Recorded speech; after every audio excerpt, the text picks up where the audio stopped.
السلام علیکم ورحمۃ اللہ وبرکاتہ نحمدہ ونصلی علی رسولہ الکریم اما بعد رب اشرح لی صدری ویسر لی امری واحلل عقدۃ من لسانی یفقہوا قولی رب یسر ولا تعسر وتمم بالخیر وبک نستعین آمین یا الہی آمین۔ امید ہے آپ سب لوگ خیر سے ہوں گے۔ اللہ کے حکم سے آج ہم 22واں پارہ سٹارٹ کر رہے ہیں۔ اس کی آیت 31 ہم پچھلے پارے میں پڑھ چکے ہیں، تو اب آیات 32 سے 34 کا مضمون ہے خواتین کے لیے ہدایات۔ تو بسم اللہ کرتے ہیں۔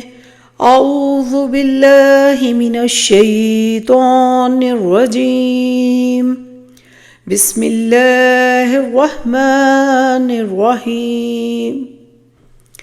یا نساء النبی لستن کعہد من النساء ان اتقیتن فلا تخضعن بالقول فیطمع الذی فی قلبہ مرض وقلن قولا معروفا۔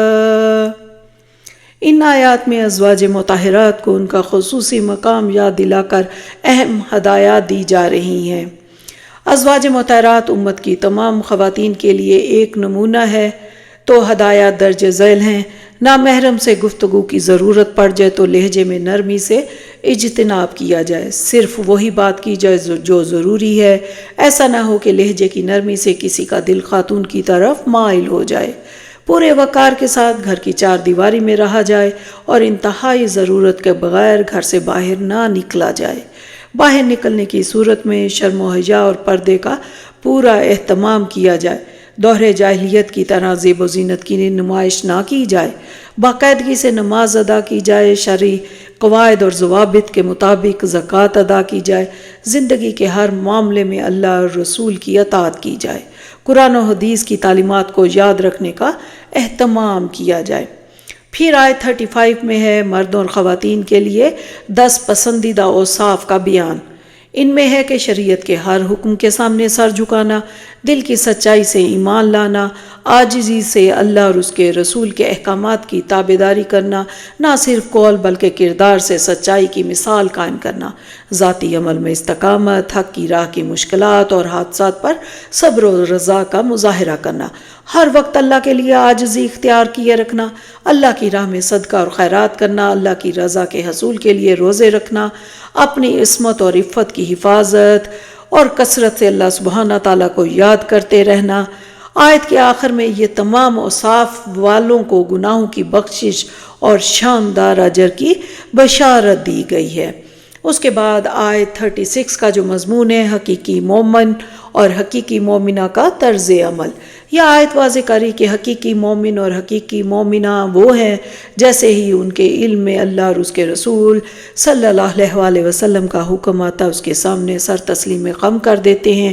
وہ اس حکم سے سرتابی کا تصور بھی نہیں کر سکتے۔ بلا شبہ جو اللہ اور اس کے رسول کی نافرمانی کرتا ہے در حقیقت اپنی کھلی گمراہی کا ثبوت پیش کرتا ہے۔ پھر آیات 37 سے 39 کا مضمون ہے منہ بولے بیٹی کی بیوی بہو نہیں ہے۔ یہ آیات دور جاہلیت کی ایک گمراہی کی اصلاح کر رہی ہے۔ دور جاہلیت میں منہ بولے بیٹے کو حقیقی بیٹا اور اس کی بیوی کو حقیقی بہو سمجھا جاتا تھا۔ اگر کسی شخص کا منہ بولا بیٹا اپنی بیوی کو طلاق دے دے یا اس کی بیوی بیوہ ہو جائے تو وہ شخص اس خاتون سے نکاح نہیں کر سکتا تھا۔ قرآن اس روایت کو توڑنا چاہتا تھا۔ ان آیات نے واضح کر دیا کہ منہ بولا بیٹا حقیقی بیٹا نہیں ہے اور نہ ہی اس کی بیوی بہو ہے، لہٰذا متعلقہ یا بیوہ ہونے کی صورت میں اس سے نکاح کرنا جائز ہے۔ نبی کریم صلی اللہ علیہ وسلم نے حضرت زید بن حارثہ کو منہ بولا بیٹا بنا رکھا تھا۔ جب سورہ احزاب کی آیت 4 میں اس کی ممانعت آئی تو آپ صلی اللہ علیہ وسلم نے ان سے یہ رشتہ ختم کیا اور ان کی دلجوئی کے لیے اپنے خاندان کی ایک خاتون یعنی پھوپھی ذات بہن حضرت زینب بنت جہش کا ان سے نکاح کر دیا۔ ان دونوں میں موافقت پیدا نہ ہو سکی اور نوبت طلاق تک پہنچ گئی۔ حضرت زینب اس نکاح پر راضی نہ تھی، لیکن انہوں نے نبی صلی اللہ علیہ وسلم کی خواہش کے سامنے سر جھکا دیا تھا۔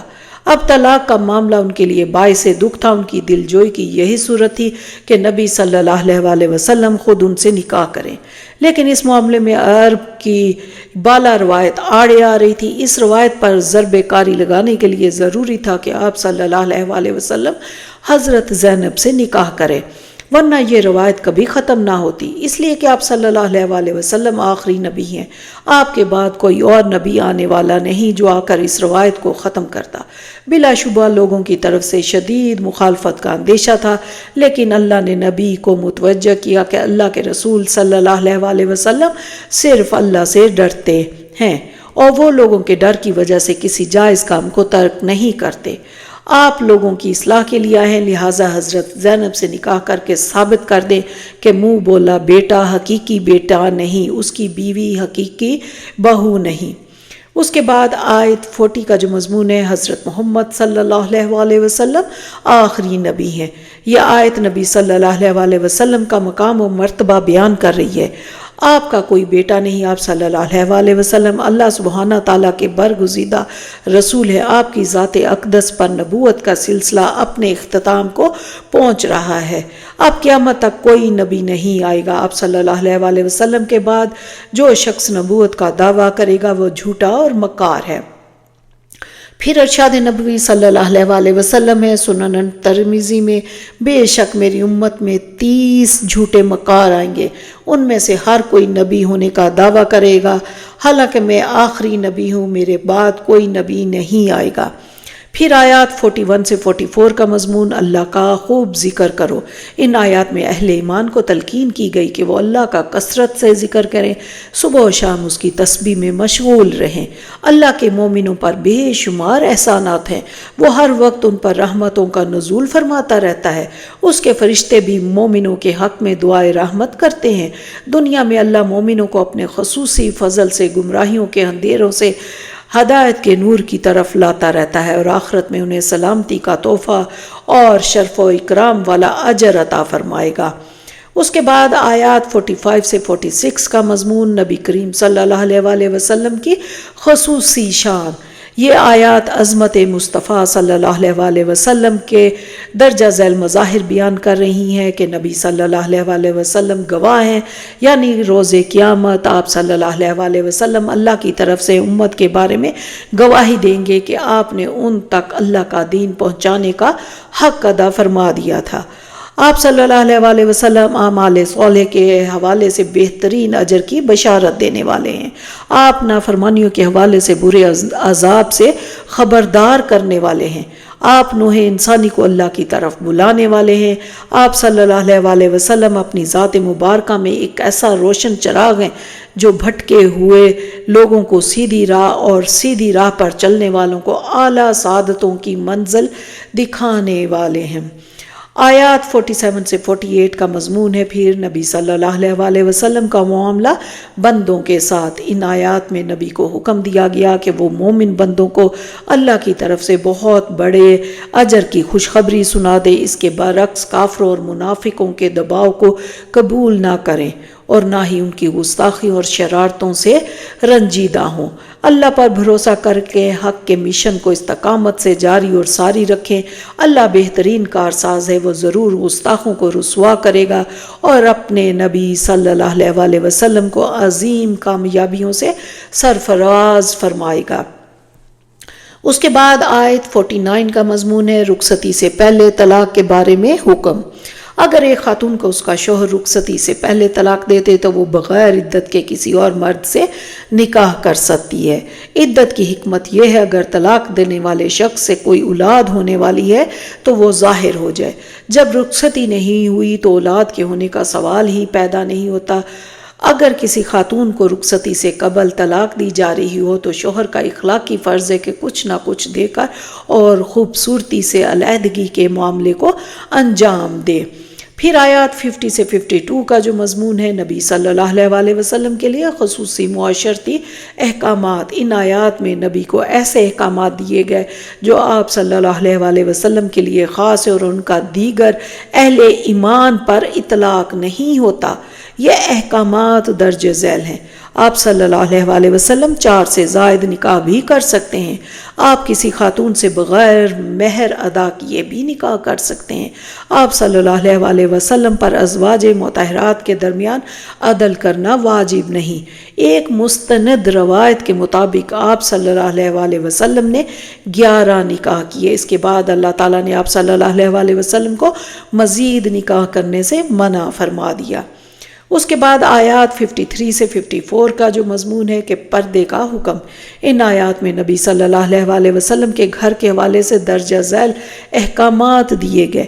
نبی کے گھر میں بلا اجازت کوئی داخل نہ ہو۔ جب نبی صلی اللہ علیہ وسلم کھانے کے لیے دعوت دیں تو ان کے گھر میں داخل ہوا جائے اور کھانے سے فارغ ہوتے ہی واپسی کی راہ لی جائے، تاکہ نبی صلی اللہ علیہ وسلم اپنے وقت کا اچھا استعمال کر سکیں۔ ازواج مطہرات سے کوئی شے مانگنی ہو یا کوئی بات دریافت کرنی ہو تو پردے کی اوٹ سے ایسا کیا جائے۔ ازواج مطہرات امت کے لیے ماں کا درجہ رکھتی ہیں، لہٰذا نبی صلی اللہ علیہ وسلم کے وصال کے بعد ان سے کسی اور مرد کا نکاح منع قرار دے دیا گیا۔ بعد ازاں سورہ نور میں گھر میں داخلے کے لیے صاحب خانہ کی اجازت کا حکم تمام گھروں کے لیے جاری کر دیا گیا۔ اس طرح پردے کا حکم بھی تمام خواتین کے لیے نافذ کر دیا گیا۔ پھر آیت 55 آتی ہے کہ محرم مردوں سے پردہ نہیں ہے۔ اس آیت میں محرم مرد رشتہ داروں کا ذکر ہے، وہ رشتہ دار جن سے ایک خاتون کا کبھی بھی نکاح نہیں ہو سکتا۔ وضاحت کر دی گئی کہ محرم مردوں سے ایک خاتون کا پردہ نہیں، یعنی صرف ان کے سامنے وہ خاتون کھلے چہرے کے ساتھ آ سکتی ہے۔ اللہ تعالیٰ تمام خواتین کو محرم اور نامحرم کی تمیز کرتے ہوئے پردے کے احکامات پر عمل کی توفیق عطا فرمائے۔ پھر آیت 56 کا جو مضمون ہے عظمت نبی صلی اللہ علیہ وسلم، یہ آیت اعلان کر رہی ہے کہ اللہ سبحانہ تعالیٰ ہر وقت اپنے حبیب صلی اللہ علیہ وسلم پر رحمتوں کا نزول فرماتا ہے۔ تمام فرشتے بھی آپ صلی اللہ علیہ وسلم کے حق میں دعائے رحمت کرتے رہتے ہیں۔ اہل ایمان کو حکم دیا گیا کہ وہ بھی نبی صلی اللہ علیہ وسلم کے لیے درود پاک کا نذرانہ پیش کرتے رہیں، ان کے حق میں اس طرح سے سلامتی کی دعائیں کریں جیسے کہ دعا کرنے کا حق ہے۔ آپ صلی اللہ علیہ وسلم پر درود و سلام بھیج کر ہم آپ کی شان میں ذرہ برابر بھی اضافہ نہیں کر سکتے۔ آپ صلی اللہ علیہ وسلم کی شان تو پہلے ہی انتہائی بلند ہے۔ آپ صلی اللہ علیہ وسلم پر درود و سلام بھیجنا دراصل ہمارے لیے ہی سعادتوں اور برکات کا ذریعہ ہے۔ ارشاد نبوی صلی اللہ علیہ وسلم ہے کہ اللہ فرماتا ہے، یہ مسند احمد میں ہے کہ جو آپ پر ایک بار درود بھیجے گا اللہ اس کے لیے 10 نیکیاں لکھ دے گا، اس کے 10 گناہ معاف کر دے گا، اس کے 10 درجے بلند کر دے گا، اس پر بھی درود جیسی رحمت بھیجے گا۔ اس کے بعد آیات 57 سے 58 کا مضمون گستاخان رسول صلی اللہ علیہ وسلم پر اللہ لعنت فرماتا ہے۔ ان آیات میں ان بدبختوں کے لیے وعید ہے جو اللہ اور اس کے رسول کی شان میں بے ادبی اور گستاخی کا جرم کرتے ہیں۔ جس طرح اللہ اور اس کے رسول صلی اللہ علیہ وسلم کی اطاعت ہی اللہ کی اطاعت ہے، اس طرح اللہ کے رسول صلی اللہ علیہ وسلم کی شان میں گستاخی دراصل اللہ کی شان میں گستاخی ہے۔ ایسے گستاخوں پر نہ صرف دنیا میں اللہ کی لعنت ہے بلکہ وہ آخرت میں بھی ہمیشہ کی لعنت کا سامنا کریں گے۔ گستاخ رسول دنیا میں تو واجب القتل ہے ہی، وہ آخرت کی ابدی زندگی میں بھی مسلسل ذلت امیز عذاب کا شکار ہوگا۔ اسی طرح جو لوگ سچے اہل ایمان کو دکھ دیتے ہیں وہ بھی بہت بڑے جرم کا ارتکاب کرتے۔ ایسے لوگوں نے بھی اگر توبہ نہ کی تو برے انجام سے دوچار ہوں گے۔ اس کے بعد آیت 59 کا جو مضمون ہے کہ چہرے کے پردے کا حکم۔ اس آیت میں ازواج مطہرات نبی صلی اللہ علیہ وسلم کی صاحبزادیوں اور تمام مسلمان خواتین کو حکم دیا گیا کہ وہ اپنی چادر کا ایک حصہ چہرے پر لٹکا لیا کریں۔ چہرے کا پردہ اس بات کی علامت ہے کہ ایسا کرنے والی خاتون نیک سیرت اور پاک باز ہے۔ اس کے بعد ہے کہ اللہ نے مسلمان عورتوں کو حکم دیا کہ جب وہ کسی کام کے لیے گھروں سے نکلیں تو اپنی چادروں کے پلو اوپر سے ڈال کر اپنا منہ چھپا لیں اور صرف ایک آنکھ کھلی رکھیں۔ آیات 60 سے 62 کا مضمون ہے گستاخان رسول صلی اللہ علیہ وسلم کی سزا موت ہے۔ ان آیات میں ان منافقین کے لیے آخری دھمکی ہے جو حضرت زینب کے ساتھ آپ صلی اللہ علیہ وسلم کے نکاح کے حوالے سے یا آپ صلی اللہ علیہ وسلم کے 4 سے زائد نکاحوں کے بارے میں اعتراضات کر کے مدینے میں آپ صلی اللہ علیہ وسلم کے خلاف ایک فضا بنانے کی سازش کر رہے تھے۔ انہیں خبردار کیا گیا کہ اگر وہ اپنی اس مذموم حرکت سے باز نہ آئے تو ان کے گرد گھیرا تنگ کر دیا جائے گا اور وہ مدینہ سے فرار پر مجبور ہو جائیں گے۔ گستاخ رسول اسی قابل ہیں کہ ان پر لعنت اور ملامت کی جائے۔ اس کے بعد آیات 63 سے 65 کا مضمون ہے صرف اللہ ہی جانتا ہے کہ قیامت کب آئے گی۔ لوگ اللہ کے رسول صلی اللہ علیہ وسلم سے دریافت کرتے تھے کہ قیامت کب واقع ہوگی۔ اللہ نے آپ صلی اللہ علیہ وسلم کو تلقین کی کہ لوگوں کو آگاہ کر دیں کہ صرف اللہ ہی جانتا ہے کہ قیامت کب آئے گی، البتہ اس روز انکار کرنے والوں کا برا انجام ہوگا۔ وہ اللہ کی رحمت سے محروم ہوں گے، دہکتی ہوئی آگ میں ہمیشہ کے لیے جلتے رہیں گے اور کوئی ان کا دوست یا مددگار نہ ہوگا۔ اس کے بعد آیات 66 سے 68 کا مضمون دنیا دار قائدین کی پیروی کا برا انجام۔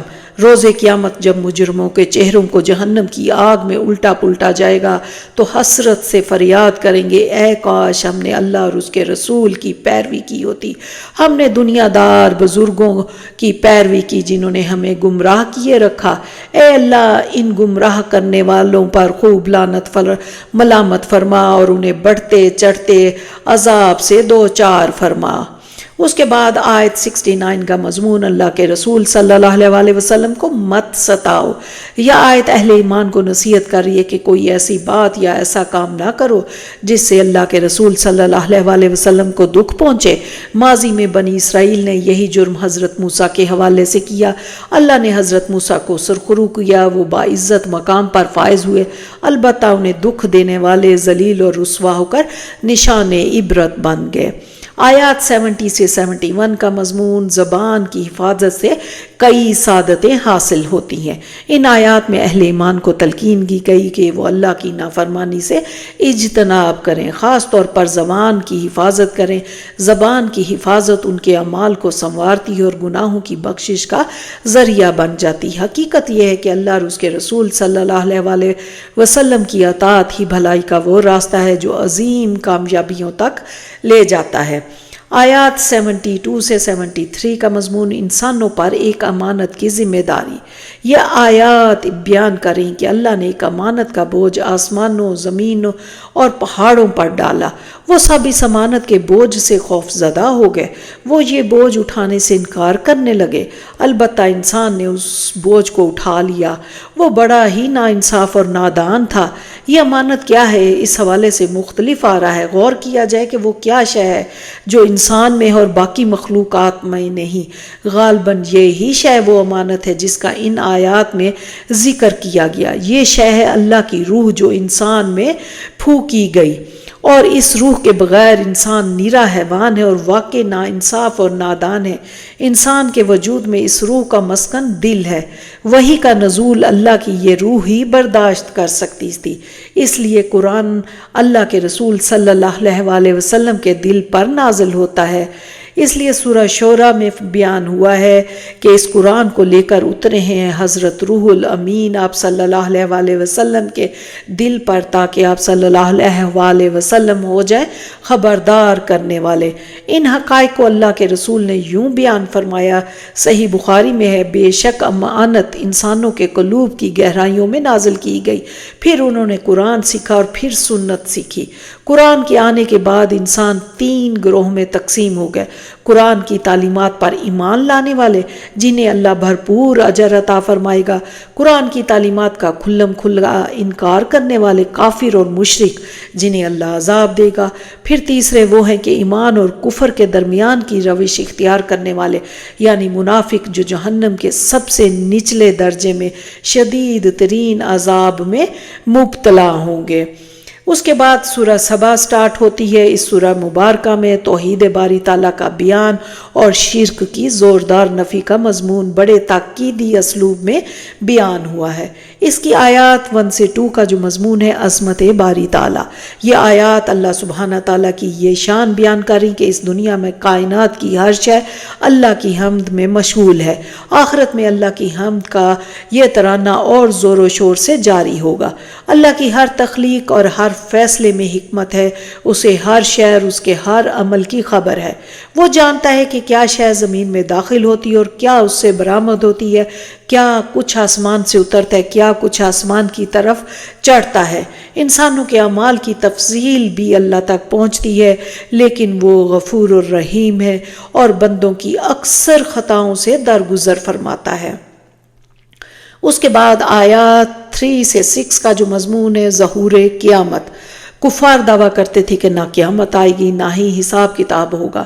ان آیات میں بڑے تاکیدی اسلوب سے جواب دیا گیا کہ قیامت برپا ہو کر رہے گی اور اللہ تعالیٰ جانتا ہے کہ کون کیا عمل کر رہا ہے۔ کائنات میں ہر چھوٹی بڑی شے اور عمل اس کے علم میں ہے۔ اپنے اس علم کی بنیاد پر وہ نیک بندوں کو بخشش اور عزت والے رزق سے نوازے گا۔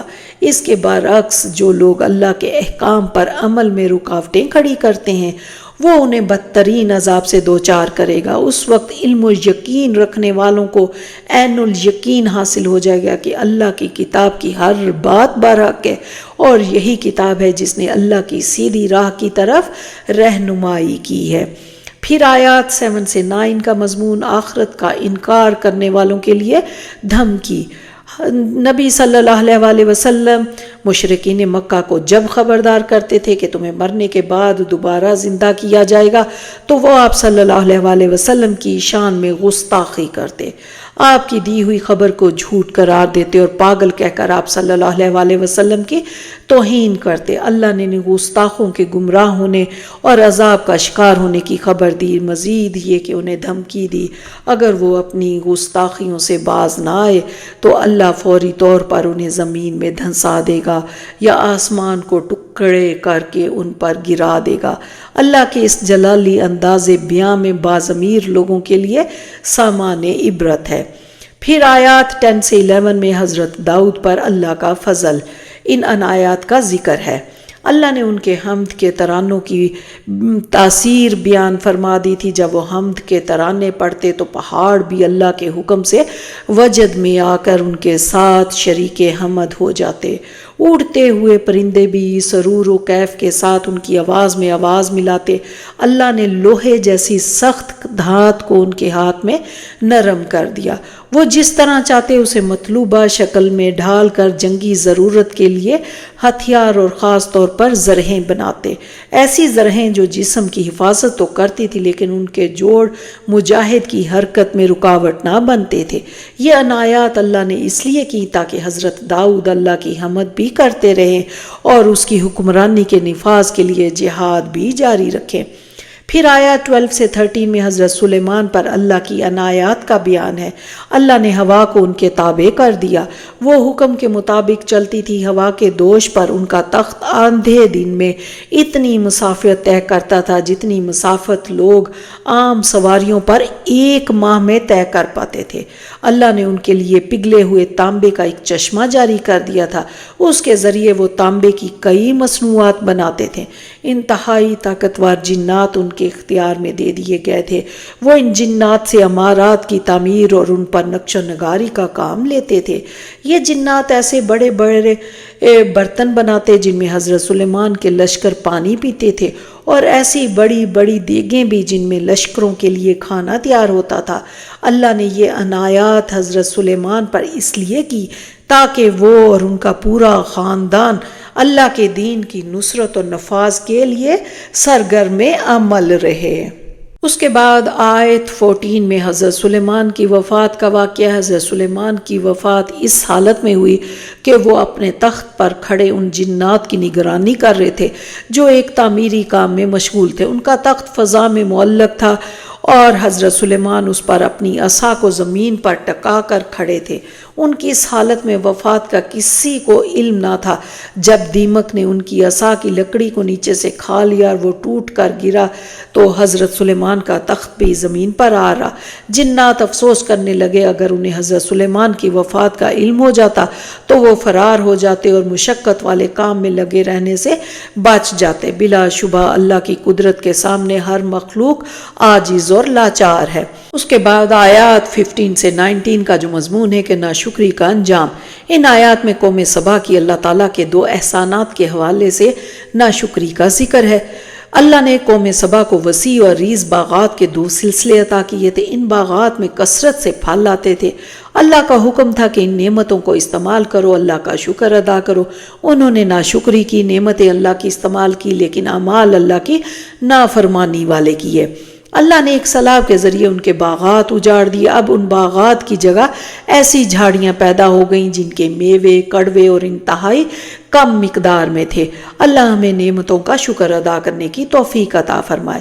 اس کے بعد دوسرا تھا کہ تجارتی اعتبار سے اللہ نے قوم سبا کے لیے بڑی سہولیات فراہم کر دی تھی۔ یمن سے لے کر فلسطین تک وہ تجارتی سفر کرتے۔ طویل تجارتی شاہراہ پر تھوڑے تھوڑے فاصلے پر ایسی بستیاں تھیں جہاں سے وہ خرید و فروخت بھی کرتے تھے اور ضروریات زندگی کا سامان بھی حاصل کرتے اور آرام بھی کرتے۔ انہوں نے ناشکری کرتے ہوئے خواہش کی کہ ان کے سفر کی منزلیں طویل ہو جائیں تاکہ سفر میں کچھ خطرات ہو، ایڈونچرز کا سامنا ہو۔ خطرات کا سامنا کر کے جب وہ منزل پر پہنچیں گے تو خوب لطف آئے گا۔ اللہ نے انہیں ایسی سزا دی کہ تجارتی راستوں پر دوسری قوموں کی اجارہ داری قائم ہو گئی۔ قوم سبا کو اپنے علاقے چھوڑ کر منتشر ہونا پڑا۔ ان کے قبیلے مختلف علاقوں میں جا کر آباد ہو گئے۔ اب تاریخ میں ان کا ذکر محض افسانوں کی صورت میں باقی رہ گیا۔ اللہ ہمیں ناشکروں کی روش سے محفوظ رکھے۔ اس کے بعد آیات 20 سے 21 کا جو مضمون ہے کہ ابلیس کی بات صحیح ثابت ہوئی۔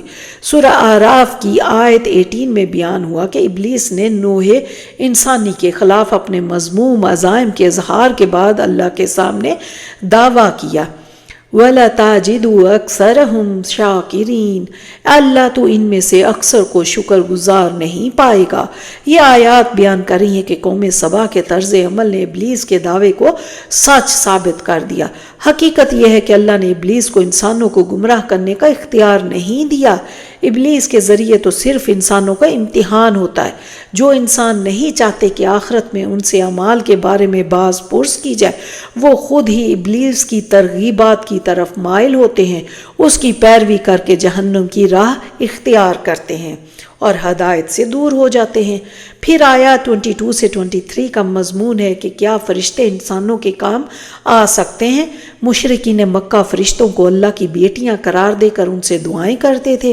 ان آیات میں واضح کیا گیا کہ فرشتے اللہ کی ایک عاجز مخلوق ہیں۔ ان کا آسمان اور زمین کی تخلیق اور کائنات کا نظام چلانے میں کوئی اختیار نہیں۔ اللہ کی اجازت کے بغیر ان میں سے کسی کی شفاعت فائدہ مند نہ ہوگی۔ جب وحی نازل ہوتی تو ان پر بھی گھبراہٹ طاری ہو جاتی۔ بعد ازاں وہ ایک دوسرے سے سوال کرتے ہیں کہ اللہ نے کیا نازل فرمایا۔ ان کے ساتھی جواب دیتے ہیں کہ اللہ نے حق پر مبنی تعلیمات نازل کی ہیں۔ دانش مندی کا مظہر یہ ہے کہ عاجز مخلوقات کو پکارنے کے بجائے اس خالق کو پکارا جائے جو پوری طرح سے با اختیار ہے۔ اس کے بعد آیات 24 سے 27 کا مضمون معبود وہ ہے جو رزق دیتا ہے۔ مشرکین سے جب بھی دریافت کیا جاتا کہ آسمان اور زمین سے بندوں کو رزق کون عطا کرتا ہے، وہ اپنی خاموشی یا اقرار کے ذریعے تسلیم کرنے پر مجبور تھے کہ یہ احسان صرف اور صرف اللہ ہی کرتا ہے۔ اب جو شخص محسن حقیقی کو ہی معبود مانتا ہو اور ایک دوسرا شخص بے اختیار ہستیوں کو معبود قرار دیتا ہو تو دونوں ہدایت پر نہیں ہو سکتے۔ بلا شبہ ایک ہدایت پر ہے، دوسرا گمراہی پر۔ ان قریب روز قیامت فیصلہ ہو جائے گا کہ کون ہدایت پر تھا اور کون گمراہ تھا۔ مشرکین سے جب بھی سوال کیا جاتا کہ محسن حقیقی اللہ نے کہاں یہ فہرست دی ہے کہ فلاں فلاں ہستیاں میرے ساتھ اختیارات میں شریک ہیں، تو وہ لاجواب ہو جاتے۔ بلا شبہ اللہ کے ساتھ کوئی شریک نہیں، وہی زبردست اور عظیم حکمت والا ہے۔ آیت 28 کا مضمون ہے نبی صلی اللہ علیہ وسلم تمام انسانوں کی طرف رسول ہیں۔ اللہ نے کئی رسول بھیجے لیکن نبی اپنی 3 خصوصیات کی وجہ سے رسول کامل ہیں۔ آپ صلی اللہ علیہ وسلم سے پہلے رسول صرف اپنی قوم کی طرف بھیجے گئے تھے، جبکہ آپ صلی اللہ علیہ وسلم کی رسالت قیامت تک آنے والے تمام انسانوں اور جنات کی طرف ہے۔ آپ صلی اللہ علیہ وسلم سے قبل ہر رسول کی رسالت ایک خاص علاقے تک محدود تھی۔ آپ صلی اللہ علیہ وسلم کی رسالت پورے کرۂ ارضی کے لیے ہے۔ آپ صلی اللہ علیہ وسلم سے پہلے ہر رسول کی رسالت ایک محدود مدت تک تھی۔ آپ صلی اللہ علیہ وسلم کی رسالت قیامت تک جاری اور ساری رہے گی۔ آیات 29 سے 30 کا مضمون ہے عذاب کا وعدہ کب پورا ہوگا۔ جب بھی نافرمان قوموں کو ان کی بدعمالیوں کی وجہ سے عذاب کے خطرے سے ڈرایا گیا تو وہ اپنی اصلاح کی طرف مائل نہیں ہوئی، بلکہ پلٹ کر پوچھا کہ بتاؤ عذاب کا یہ وعدہ کب پورا ہوگا۔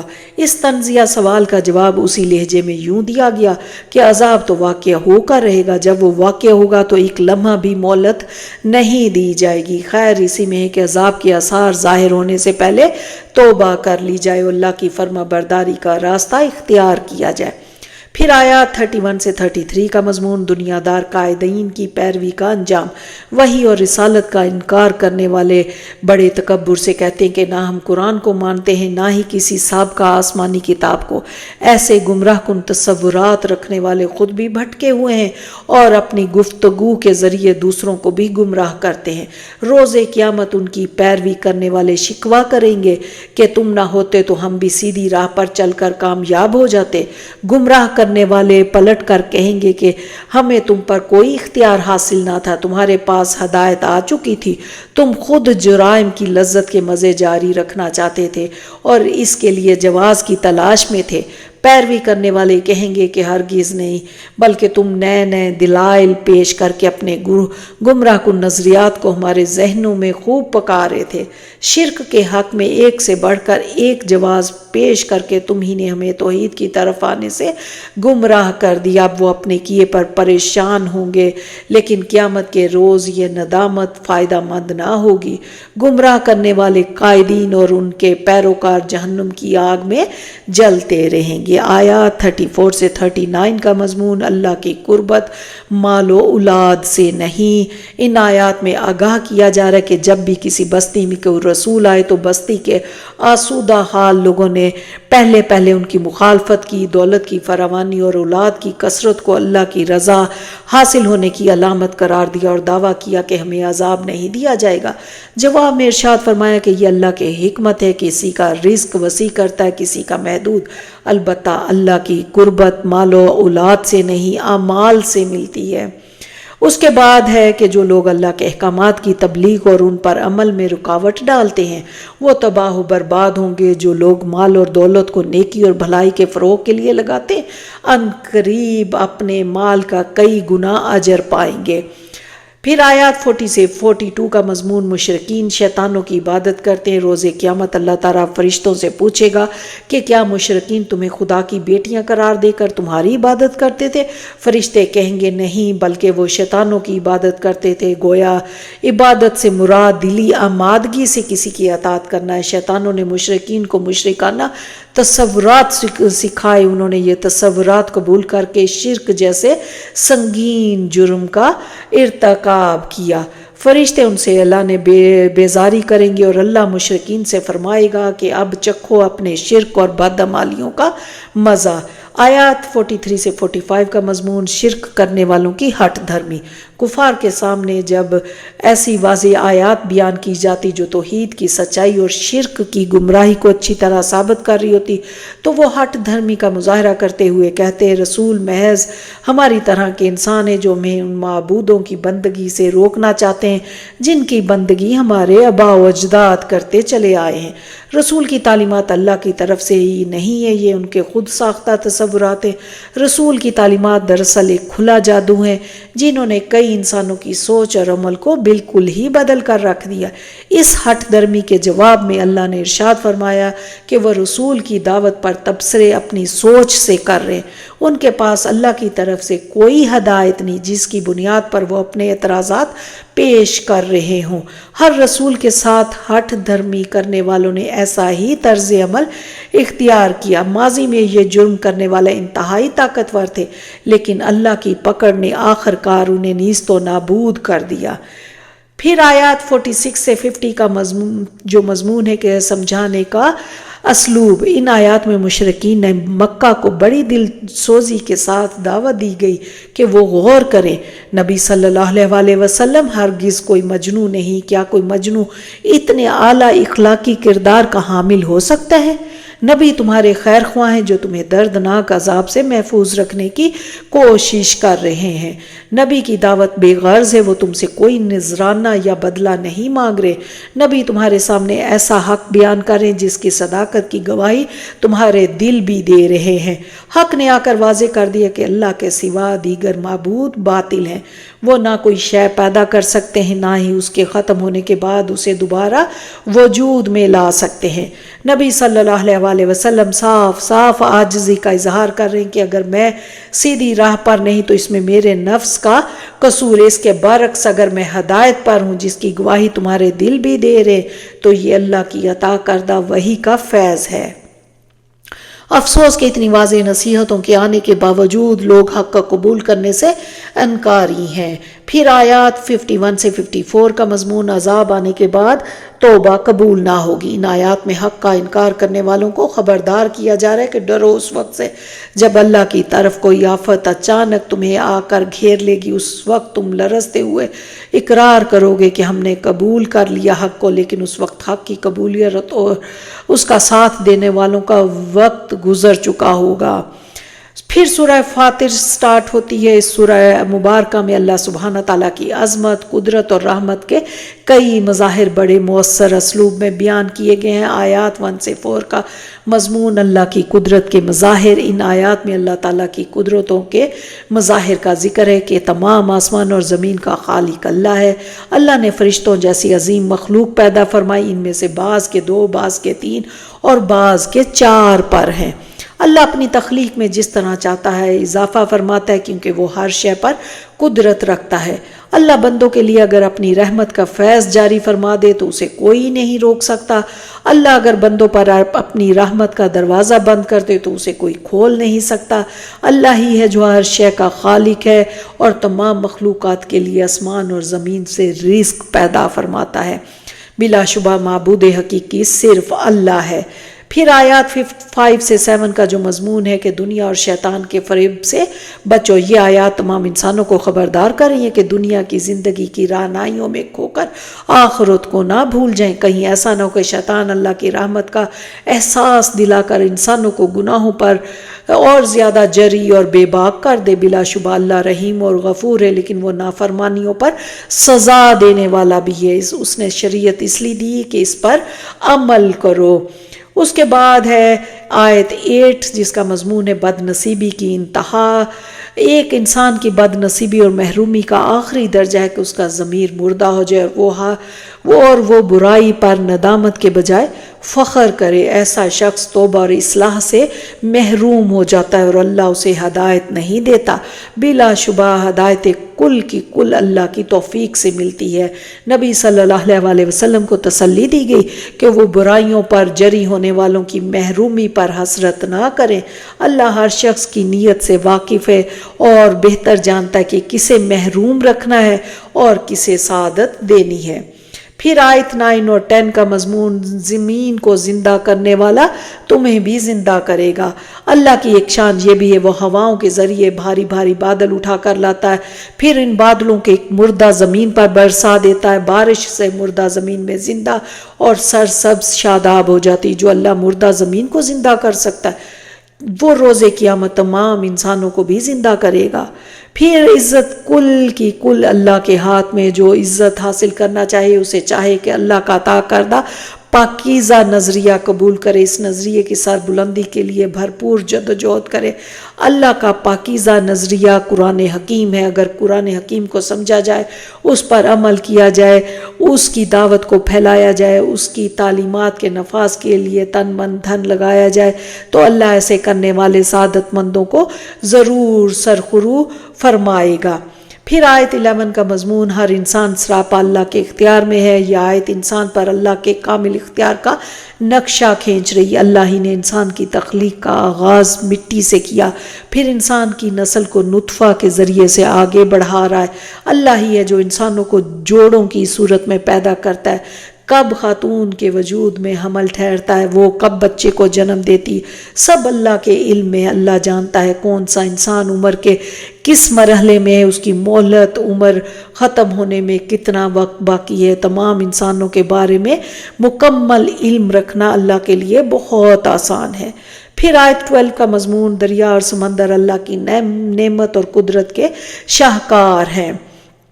دریاؤں اور سمندروں کی صورت میں اللہ نے پانی کے 2 سوتے جاری کر دیے ہیں۔ ایک کا ذائقہ میٹھا اور خوشگوار، یہ پانی مخلوقات کی پیاس کی تسکین کرتا ہے، کھیتوں اور باغات کو سیراب کرتا ہے۔ دوسرے کا ذائقہ نمکین اور کڑوا ہے، جو ندی، نالوں، دریاؤں سے آنے والی پانی کی کثافتیں دور کرتا ہے۔ دریاؤں اور سمندروں میں اللہ نے مچھلیوں کی صورت میں انسانوں کے لیے صحت بخش گوشت وافر مقدار میں فراہم کر دیا۔ سمندروں سے وہ موتی اور مونگے بھی نکلتے ہیں جن کو انسان اپنی زیب و زینت کا ذریعہ بناتا ہے۔ ان سمندروں کا سینہ چیرتے ہوئے وہ کشتیاں چلتی جن کے ذریعے بڑے پیمانے پر تجارتی سرگرمیاں انجام دی جا رہی ہیں۔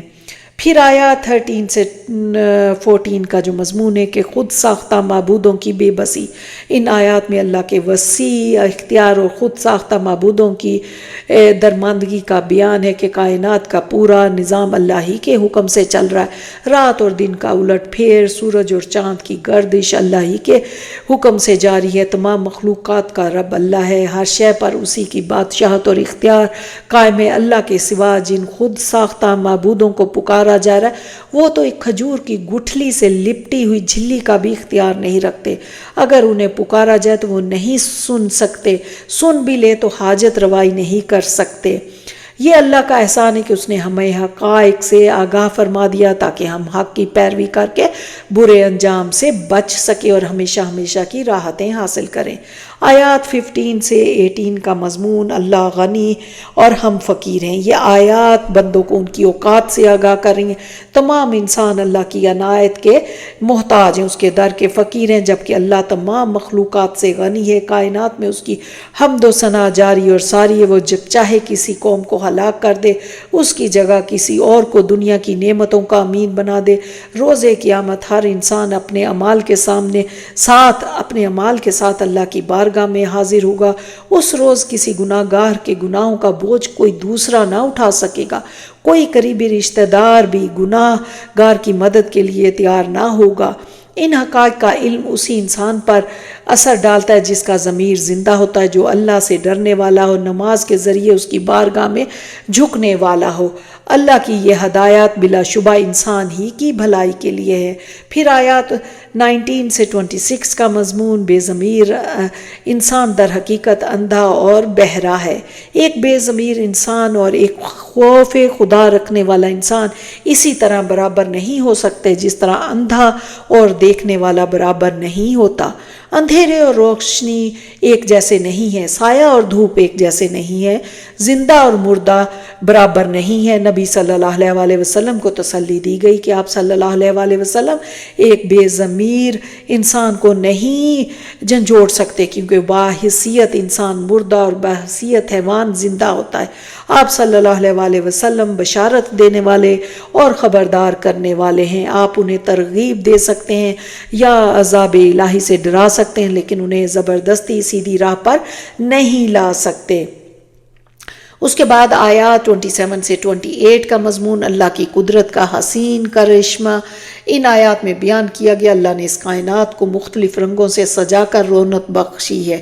اس اعتبار سے 3 مثالیں دی گئی۔ اللہ نے آسمان سے پانی برسایا، اس کے ذریعے سے ایسے میوے اور پھل پیدا کیے جن کے رنگ مختلف ہیں۔ اللہ نے بڑے بڑے پہاڑ بنائے جن کے رنگ طرح طرح کے، کسی پر سیاہ اور سفید دھاریاں، کوئی بالکل سرخ رنگ کے، بعض کالے سیاہ ہیں۔ انسان اور دیگر جانداروں کے رنگ بھی علیحدہ علیحدہ ہیں۔ جو سعادت مند علم حقیقت رکھتے ہیں وہ اللہ کی قدرتوں کا احساس کرتے ہوئے لرزہ رہتے ہیں۔ گویا اللہ سے ڈرنا علماء حق کی صفت ہے۔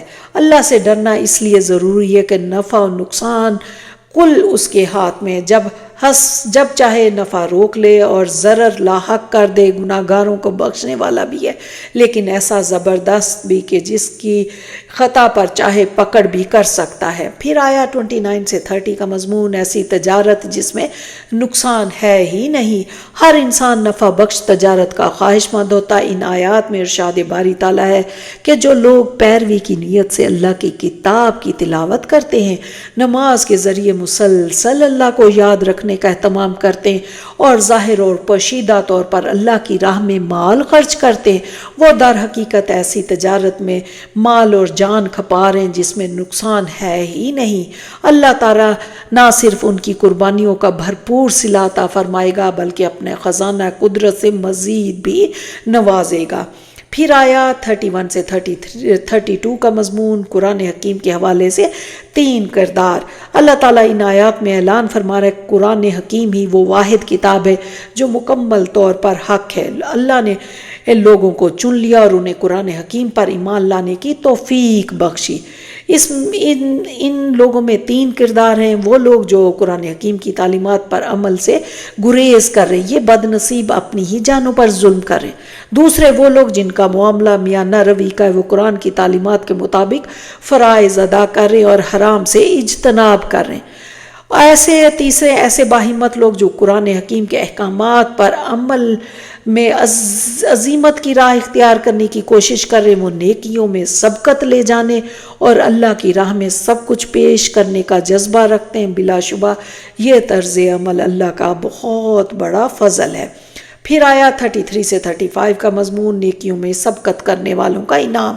جو باسعادت لوگ بھلائیوں میں ایک دوسرے سے آگے نکلنے کی کوشش کرتے ہیں، اللہ انہیں جنت کے حسین باغات عطا فرمائے گا۔ ان باغات میں ان کی عزت افزائی سونے کے کنگن، شاندار موتیوں کے ہار پہنا کر کی جائے گی، انہیں ریشم کے نفیس لباس پہنائے جائیں گے۔ وہ جذبات شکر کے ساتھ پکار اٹھیں گے کہ کل شکر اللہ کا جس نے ہمیں ہر دکھ اور غم سے نجات عطا فرما دی۔ اور اس کے بعد ہے کہ آیات 36 سے 37، نافرمانوں کا حسرتناک انجام، جو بد نصیب اللہ کے کلام کی ناقدری کر کے من چاہی زندگی بسر کرتے ہیں، ان کا ٹھکانہ جہنم کی آگ ہے، وہ انہیں ہمیشہ ہمیشہ شدت کی آگ میں جلنا ہے، نہ آگ کی شدت میں کمی کی جائے گی، نہ ہی موت آ کر انہیں عذاب سے آزاد کرے گی۔ وہ اللہ سے فریاد کرتے ہوئے درخواست کریں گے کہ ہمیں دنیا میں دوبارہ بھیج دے تاکہ اپنی بد عملیوں کی تلافی کر سکے۔ جواب میں ارشاد ہوگا، میں نے تمہیں دنیا میں اتنی عمر دی کہ تم اپنی اصلاح کر سکتے تھے، تمہارے پاس خبردار کرنے والے بھی آئے لیکن تم نے ان کی دعوت کو نظر انداز کر دیا۔ اب کیے کا مزہ چکھو، اب کوئی تمہارا مددگار نہیں آئے گا۔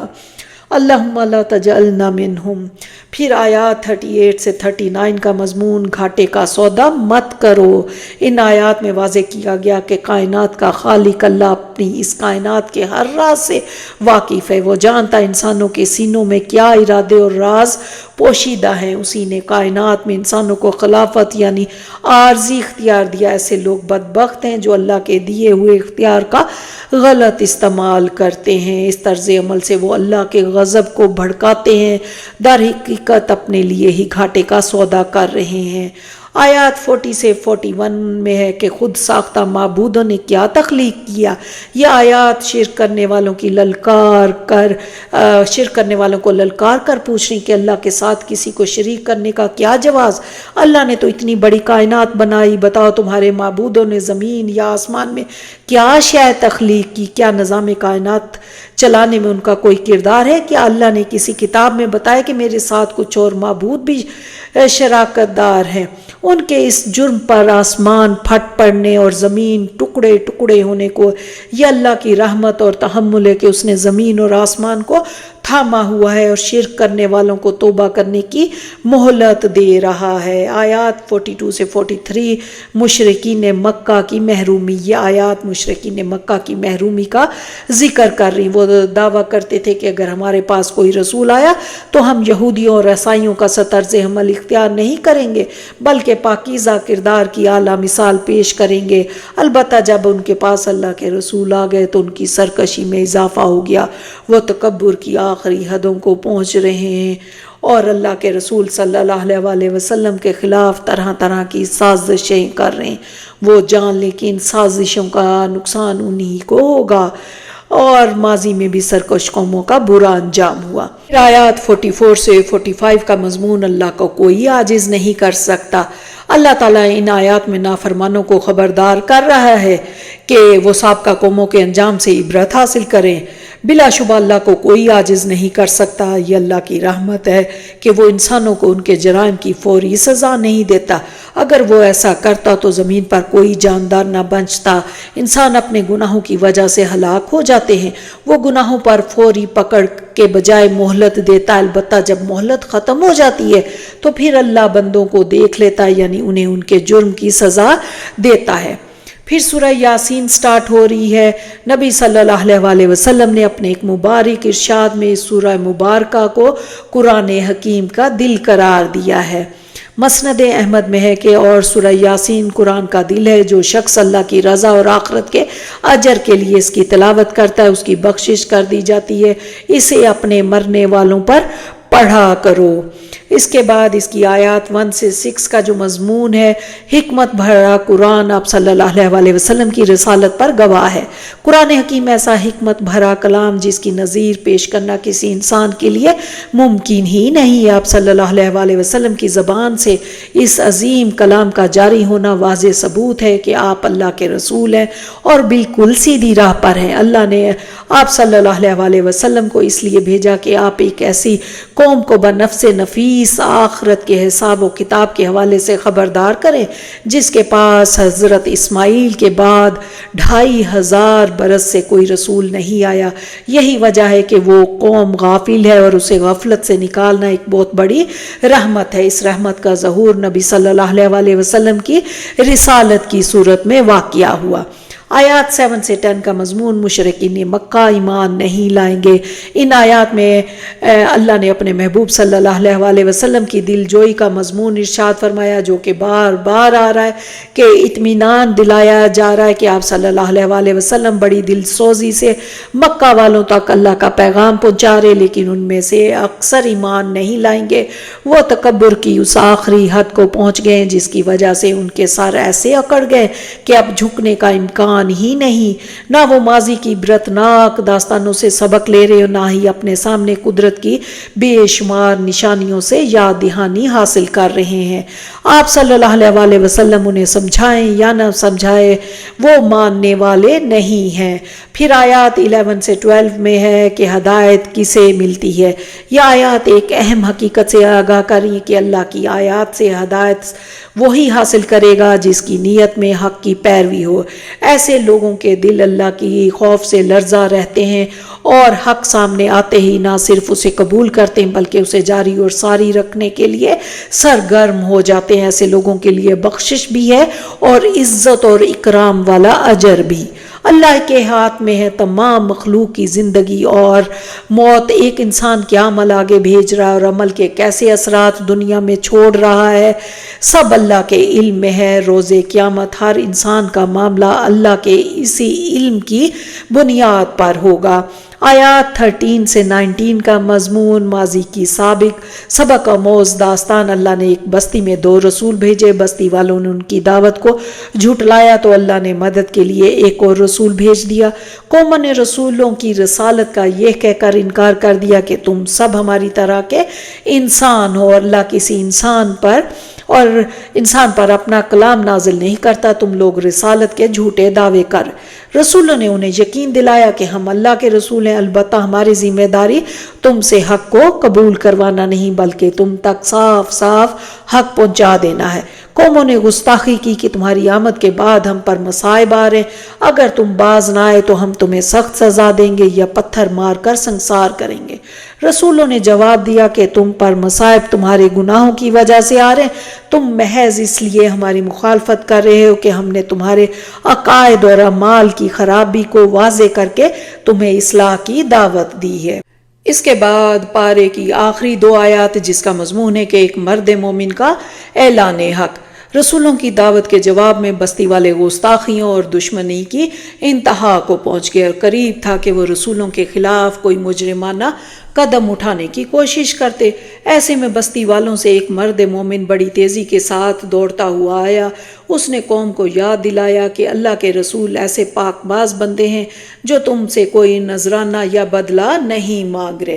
اب اس مرد مومن کا بقیہ واقعہ ہم انشاءاللہ اگلے پارے میں پڑھتے ہیں، تو یہاں پہ 22واں پارہ مکمل ہوتا ہے، اور اب ہم اس میں سے اپنے لیے کچھ غور و فکر اور عمل کے پوائنٹس دیکھ لیتے ہیں۔ سب سے پہلے سورہ احزاب آیت 32 میں ہے کہ مردوں سے درمیانے درجے میں عورتیں صاف اور سادہ انداز میں بات کریں، نہ ہی انتہائی سخت ہو اور نہ ہی نرم لہجہ ہو، تاکہ مرد کسی طرح کا غلط خیال اپنے دل میں نہ لائیں۔ پھر ہے کہ سورہ احزاب میں ہی ہے کہ اللہ کی آیات میں سے جو کچھ تمہارے گھروں میں پڑھا جاتا ہے اسے یاد رکھو، بے شک اللہ بہت باریک بین اور خوب باخبر ہے۔ اس آیت میں ازواج مطہرات کو حکم دیا جا رہا ہے کہ وہ اپنے گھروں میں پڑھے جانے والے قرآن مجید اور احادیث کا ذکر کریں، جس سے ہمارے لیے عمل کی بات یہ نکلتی ہے کہ ہم بھی اپنے گھروں میں قرآن مجید اور احادیث کو پڑھنے پڑھانے کا اہتمام کریں۔ اس پر عمل کرنے کی وجہ سے ہمارے گھروں میں برکت نازل ہوگی۔ ابو ہریرہ رضی اللہ تعالیٰ عنہ فرماتے ہیں کہ قرآن پڑھنے والوں کے لیے ان کا گھر کشادہ ہو جاتا ہے، اس میں فرشتے حاضر ہوتے ہیں، شیاطین اس گھر کو چھوڑ دیتے ہیں، اس میں خیر و برکت ہوتی ہے، اور قرآن نہ پڑھنے کی وجہ سے گھر تنگ ہو جاتا ہے، فرشتے اس گھر کو چھوڑ دیتے ہیں، شیاطین اس گھر میں بسیرا کر لیتے ہیں، خیر و برکت اس میں کم ہو جاتی ہے۔ پھر پتہ چلتا ہے کہ عورت گھر سے باہر نکلتے ہوئے اپنے آپ کو نمایاں نہ کرے، نہ لباس، نہ چال، نہ آواز، نہ خوشبو کے ذریعے۔ تو ہم سب اس معاملے میں اپنا اپنا جائزہ لے سکتے ہیں۔ اور پھر آیت 40 میں ہے کہ رسول اللہ و خاتم النبیین، تو نبی صلی اللہ علیہ وآلہ وسلم کے بعد نہ کوئی رسول ہے نہ کوئی نبی ہے، آپ صلی اللہ علیہ وآلہ وسلم خاتم النبیین ہے۔ آپ کی تبلیغ میں بشارت کا پہلو انذار سے زیادہ ہے۔ تو ہمارا ایمان تب مکمل ہوتا ہے جب ہم یقین رکھیں کہ نبی آخری نبی ہیں۔ پھر ایک حکم ہے کہ گھر سے باہر نکلتے ہوئے عورتوں کو بڑی چادر، جس کو جلباب کے اوڑھنے کا حکم ہے، جو سر کے اوپر سے اوڑھی جاتی ہے۔ اور پھر ہے کہ وَقُولُوا قَوْلًا سَدِيدًا، یعنی ذومینی اور مبہم باتوں کی بجائے صاف ستھری سیدھی سچ بات کرنی چاہیے۔ تو ہمیں ہمارے معاملات میں اس بات کا خیال رکھنا ہے۔ پھر سورہ سبا میں کہ قوم سبا کو اللہ تعالیٰ نے بے شمار نعمتیں عطا کی، لیکن وہ شکر گزار قوم نہ تھی۔ تو عمل کی بات ہے کہ شکر سے نعمتیں قائم بھی رہتی ہیں اور بڑھتی بھی ہیں۔ پھر آگے ہم دیکھتے ہیں کہ ہر چھوٹی بڑی چیز کا اللہ کے پاس لکھا ہوا ریکارڈ موجود ہے، تو ہر چیز ہر بات سوچ سمجھ کر کرنی چاہیے کہ روز آخرت ہمیں ہر چیز کا اپنے ہر عمل کا حساب دینا ہوگا۔ پھر ہے کہ ہر خیر اور نیکی کا کام کرنا شکر گزاری ہے، اور اس کا افضل کلمہ الحمدللہ کہنا ہے۔ تو ہمیں چلتے پھرتے خیر کے کلمات بولنے چاہیے، اور نافرمانیاں آگ کی طرح ہے جو نعمتوں کو کھا جاتی ہیں، ان سے بچنا چاہیے۔ پھر سورہ فاطر میں ہے کہ ہر اچھی طیب بات اللہ کی طرف چڑھتی ہے، اور اعمال صالح کلمات کو بلند کرتے ہیں، تو ایک دوسرے سے طیب یعنی کہ پاک بات، اچھی بات کہنی چاہیے۔ اور انسان ہر طرح سے اللہ کے آگے محتاج اور عاجز ہے، تو اپنی ہر ضرورت کے لیے اسی کی طرف رجوع کرنا چاہیے۔ پھر سورہ یاسین میں ہے کہ قرآن کریم ایک حکمت سے بھرپور اور محکم کتاب ہے، جو قرآن کی قسم کھا کر 3 باتیں کی گئی کہ آپ صلی اللہ علیہ وآلہ وسلم رسولوں میں سے ہیں۔ سیدھے راستے پر قرآن عزیز اور رحیم ہستی کا نازل کرتا ہے، اور نصیحت وہی قبول کرتا ہے جو اللہ رحمان سے غائبانہ ڈرتا ہے۔ تو ہمیں اپنی زندگی میں اللہ کے ڈر کو لانا ہے۔